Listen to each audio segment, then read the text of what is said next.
Hey, Bills Mafia. We know there's only one topic every day. All Bills, all the time. And now Matt Beauvais and Sal Capaccio are going really deep, talking Bills all year long, because it's always game day in Buffalo.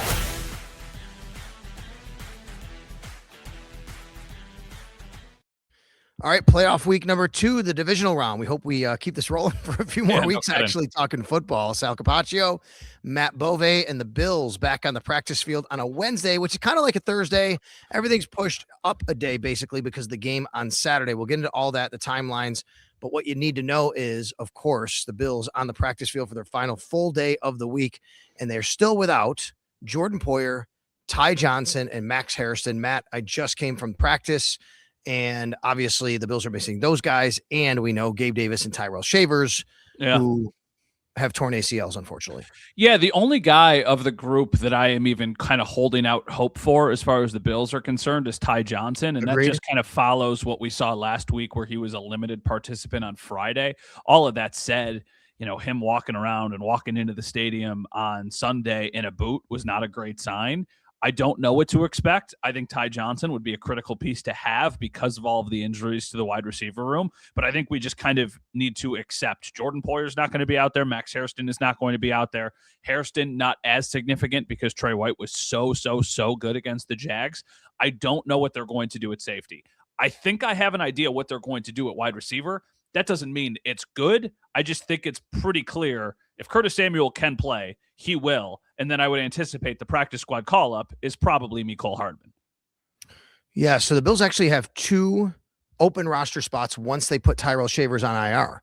They put Gabe Davis on. Once they put Tyrell Shavers on, there's your 2. You could go with Curtis Samuel and you could go with Ed Oliver, or you can go with Mecole Hardman and Ed Oliver. Now, because Terrell Bernard, I will also tell you, is practicing this week, I do wonder if maybe you just release Balin Spector because you don't need 6 linebackers.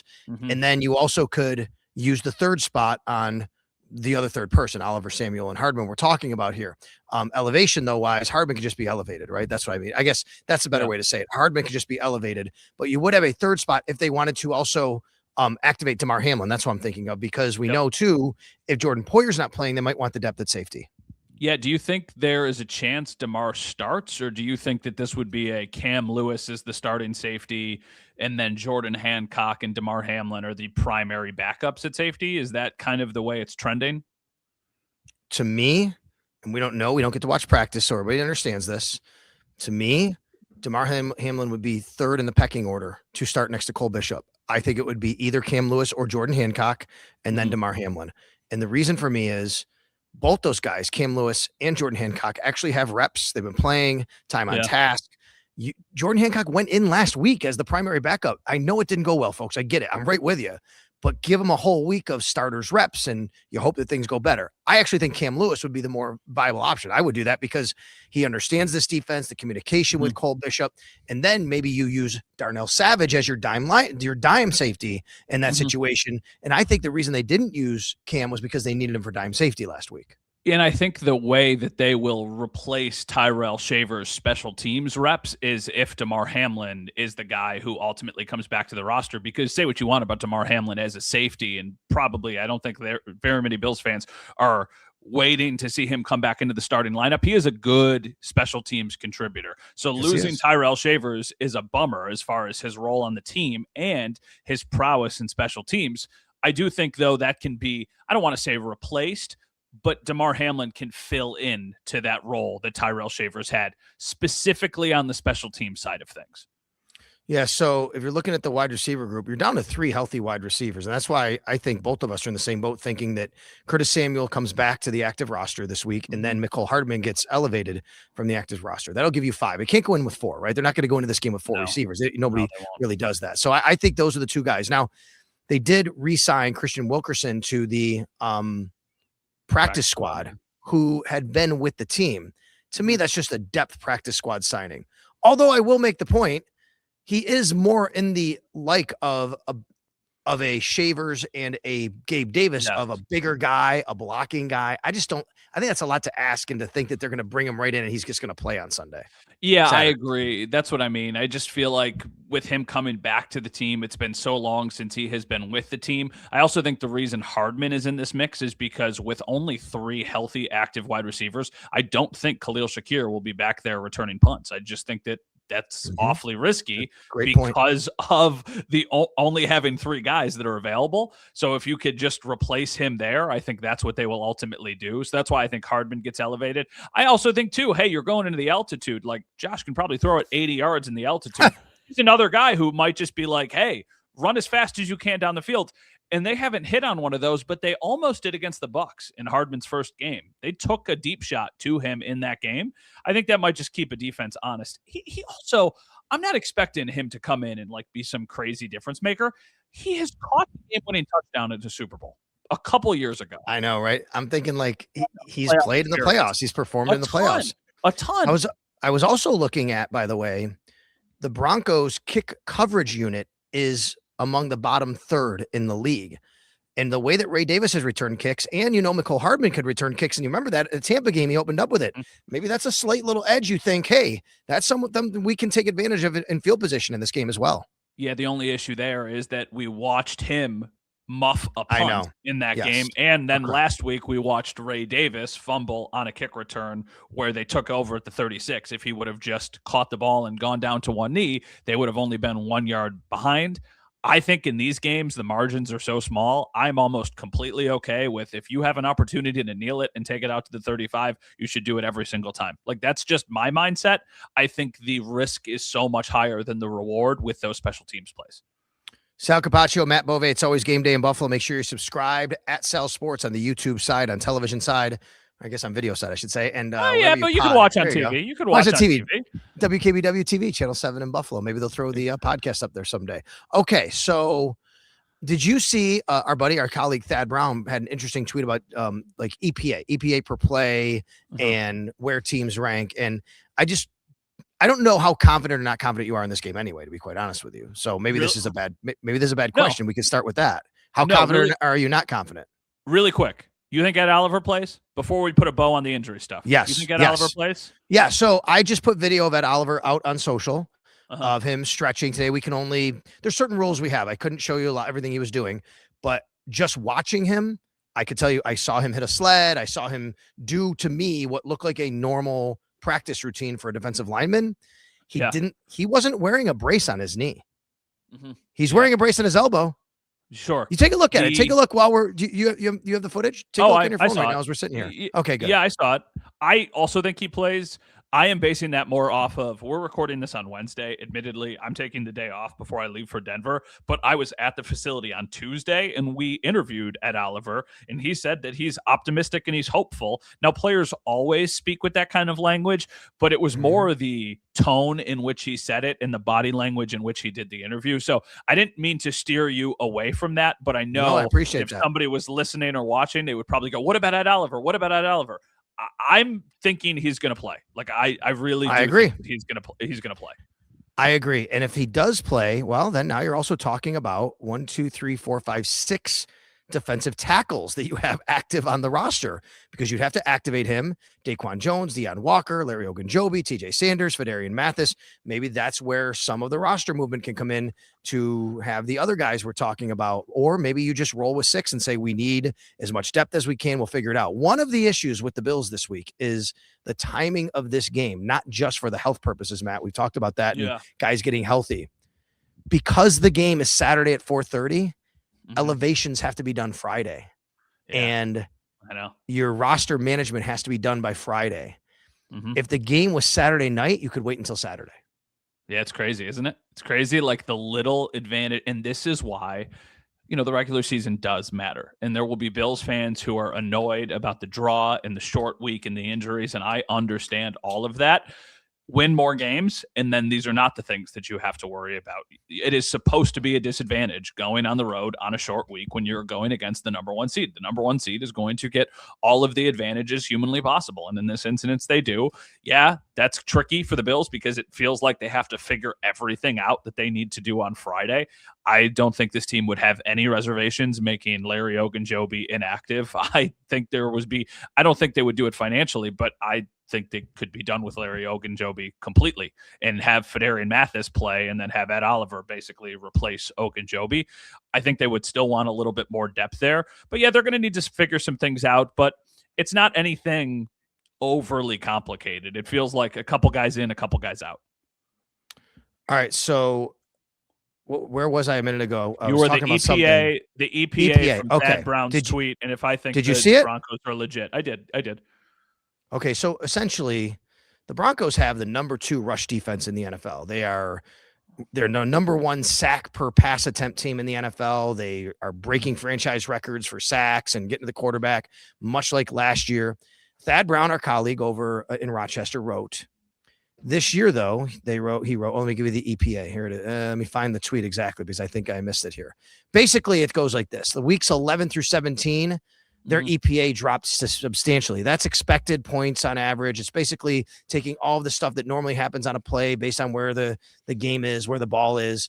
And they have not been as good. And when they've played better offenses, they certainly haven't been as good. What do you think about that? Well, I think back to the final week of the regular season because I think a lot of us are probably thinking about that just because it wasn't that long ago. And I know that the Broncos needed to get a win to clinch the 1 seed. And I remember there was a video of the Chargers walking off of the field in that game. The Chargers in that game led by Trey Lance, by the way, and basically saying like, hey, this Broncos team stinks. And, that's bulletin board material. Maybe you're going to meet them again, whatever. That's just their raw emotions. But in that game against some heavy Chargers backups, Bo Nix threw for 141 yards. And he was also their leading rusher with 49 yards. Their offense was not. Keep talking. I'm going to find the tweet and throw it up on the screen so everybody knows. So go ahead. For sure. They're not overly explosive. They were not like, oh my goodness gracious, they were a juggernaut. And then this is, if you look at their final stretch of games, the week prior to that, they beat the Kansas City Chiefs on Christmas 20-13. Patrick Mahomes did not play in that game. They scored 20 points on the Chiefs. The week before that, they lost by 2 touchdowns at home to the Jags, a Jags team we're obviously very familiar with now here in Buffalo. So their stretch down the end was not like, to Thad's point, after the bye week, all right? Their bye week was week 12. Week 13. Here it is for everybody on the video side. Week 13. That was right after the Bills played on Sunday afternoon in Pittsburgh. I remember getting back to my hotel and watching the game. They played at the Commanders without Jaden Daniels. They won by a point. I believe that was in overtime. The following week, they went on the road to the Raiders. They won by a touchdown. They scored 24. Now, their best offensive output was on December 14th at a game against the Packers. In that game, Micah Parsons went out for the game. They gave up 26 points in that game. They lost during this stretch. They lost 34-20, so they gave up 34 to the Jags, and then those other 2 games that I talked about. This is a long-winded way of me saying the Broncos this year are a little like what the Chiefs were last year, where they won all of these close games. Whenever it came down to the wire, they found a way to win. Here's the difference. The Chiefs team last year had Patrick Mahomes, one of the best quarterbacks in NFL history. I'm still not 100% sold on Bo Nix. I think the Broncos do a lot of things well, and I certainly think that they can win this game. But at the same time, I do not think that they are a juggernaut 1 seed that you should be terrified of. Of the teams left, I think this is the matchup you would want the most. Of the 3 teams left besides the Bills in the AFC, I feel more confident in the Bills against the Broncos than I certainly would against the Texans and than I would against the Patriots. Well, then obviously, if they win, they are facing one of those teams in the next round on the road. I totally understand that point. What does scare you as a Bills fan is this Broncos team, because they can get after the passer so much, if they are able to slow down the run game, that's a different animal than Jacksonville. Jacksonville couldn't really get to the passer and get him down. Jacksonville slowed down the Bills' run game. But Josh Allen, even though he was under pressure a few times, they didn't get to him. This team can get to you. They can take you down. And then you have negative plays, and that's what starts to scare you. The biggest difference, I think, in this game is that if you fall into 3rd and 8, 3rd and 9, 3rd and 10, you're in trouble. But I don't think it's going to be as common to fall into those types of situations because I do think you will have more success on early downs running the ball. I knew the Jags run defense was good. I did not realize it was that good. I also think the Bills will be coming back with a little bit of a vengeance, a chip on their shoulder Agreed. after not having a super successful day on the ground. I think they'll take that personally. I think this could be a big James Cook game. I think this could be a big stage for James Cook. And I also want to remember, once again, very different teams. So I do not want to make it seem like we're, completely going back to what happened last year. But in the game last year against the Bills, it is important to note, rushing the ball, James Cook had 120 yards and he averaged 5.2 yards per carry. And they had an elite run defense then as well. So that's why I was like, what the Bills did to the Broncos last year in the playoffs was in the back of my head going into the Jags game and being like, yeah, they got a great run defense, but they haven't played a team like the Bills yet. And then I got to Jacksonville and I was like, I cannot believe how good this Jags run defense is. Can I Yeah, of course. I will tell you, I had a conversation with Aaron Cromer recently who just raved about how important Tyrell Shavers was in the run game. He's no longer there. Are you, does that concern you? It does. I mean, I think that there is a reason to be concerned. And no Ty Johnson, probably. I mean, I do think a lot of this matters here. And no Gabe. And that's another thing. And no Gabe, of course, right? Yeah, and Gabe can help out 100%. And Shavers is really good on screens and blocking downfield as well. We got to move this episode along for a few different purposes. We're actually going to have Mark Schlereth on the pod tomorrow. You can hear that. So we're going to be recording with him. Let me flip the other side. Bo Nix, he can run, and he likes to make plays with his legs. That is a problem for the Bills. It has been a problem at times this year. If you keep him in the pocket, I like your chances for success. He actually has a higher completion percentage than Trevor Lawrence. I did not realize that. He's at like 63%. Trevor Lawrence is at 60%. But that side of the ball, how much, what concerns do you have? They don't run the ball particularly well, but neither does Jacksonville, and they ran on the Bills. Exactly. So I almost don't think not having Dobbins, looking like they're not going to have Dobbins, is a significant loss because he is their starting running back. But as we have seen with whoever was running on them against the Jags and some of the other backups that have had success on the Bills this year running the ball, it almost feels like that's though kind of by design at this point, that they just will live with some backup running backs ripping off 4 or 5 yards of carry and they try and be opportunistic. I think the Broncos offense can be explosive, but isn't as consistently dangerous as the Jags is. Agreed. And that's not just because of the quarterbacks. Like, I think Bo Nix and Trevor Lawrence in this season are relatively close, even though Trevor Lawrence was on this heater. I think the Jags skill position players were really, really dangerous. And I think the Broncos are average to slightly below average even. Like, Cortland Sutton is awesome. Oh, really? He's a 1,000-yard receiver. He's really good. I mean, Franklin's had a nice year. Cortland Sutton is awesome. But after that, it's Troy Franklin, and it's, like Mims will probably get a couple screen passes. He'll probably get a couple end arounds, maybe a fake punt thrown in there as well or something like that. Last year. Exactly. So I think they're a okay to good group of skill position players, but I think the Jags were good to great. The Broncos are very good at protecting Bo Nix. The Bills don't get to the quarterback very well anyway. Their line is legit. Yeah, they're really good, but the Bills secondary is playing lights out right now. And Christian Benford's played really well all year, especially since the kind of maybe first month. And I think Tre'Davious White, to me, Matt, is playing maybe the best football of his career right now. He really is. The way he's attacking the ball, some of the plays he's making, the confidence he has right now. And I like that part of the Bills game. Safety does kind of worry a little bit, and we'll see how the Bills attack it. But again, a full week to prepare, and that should help. I also think the Broncos could use Jaleel McLaughlin more in this game. You look at his yards per carry, it's good. He's a guy that could be a little explosive. That's the guy, kind of like when Tootin came in last week for the Jags a little bit. Yeah, that's one of those players who can be a difference maker and who can break off an explosive play. And the Bills at times have had struggles against that. The comp that I'll say this week, and it's not a perfect comp because they are different, but I always remembered when the Bills play against the Patriots, especially early in the year, I was like, why don't they use TreVeyon Henderson more? And then TreVeyon Henderson started to explode in the second half, and then he had that huge run, the touchdown run against the Bills right after they took the lead about a month ago. I'm not saying I think that same thing will happen, but I do think that it'll be much more of a committee approach between him and between Harvey. Okay, we're going to end this episode. Look out for more from us later this week. We are scheduled to have Mark Schlereth, former Denver Broncos, still follows the team very closely. The Stinking Truth podcast as well. We'll talk with him. We want to thank our producer, Mike Rabier. I'm Sal Capaccio for Matt Bove, and everybody who's traveling out to Denver, and you, Matt, have safe travels out to Denver, my man. Have a great week, everyone.